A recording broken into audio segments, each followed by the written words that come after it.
Thursday, July 2nd, 2020. Mesa, Arizona. Shane Johnson. HopeInPrison.com. Michael was standing next to my car promptly at 6:30 for our scheduled appointment this evening.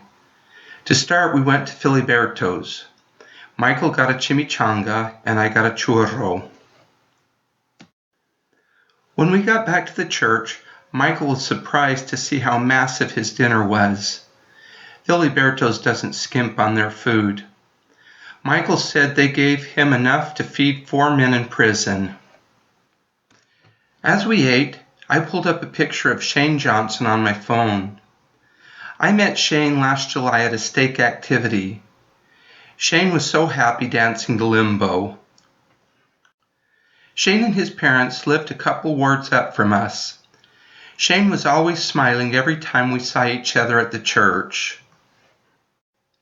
I asked his mom, Sister Deanna Johnson, if I could come by their home to hear Shane's story so I could pass it on to the inmates. I reached out several times over the last year, but we just weren't able to schedule a meeting.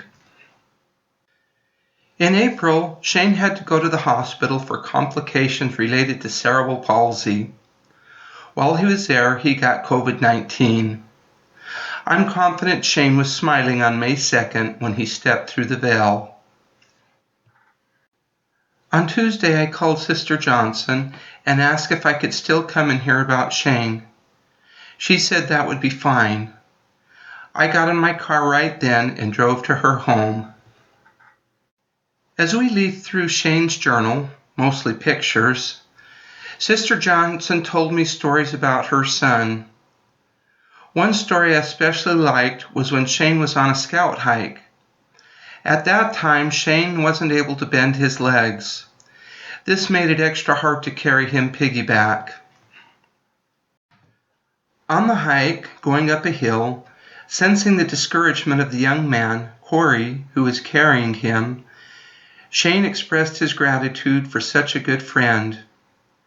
Corey's burden was made light, and with new strength they went up the hill and finished the hike. A number of years later at his farewell, Corey said the happiness he felt carrying Shane up the hill was exactly what he wanted to share with everyone on his mission. I told Michael that Sister Johnson and I were a little teary, but I didn't sense any despair in her. I could see that it was an honor for her to take care of Shane for the last 41 years. Michael said he was thankful for his 46 years in prison.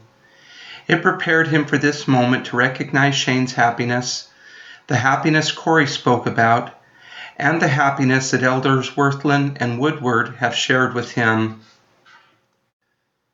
At our meeting last week, the missionaries and I were a little disappointed when Michael said he hadn't read a single word of the Book of Mormon. This evening, with a twinkle in his eye, Michael said he still hadn't read a single word. Then added, I've read a lot of words from the Book of Mormon.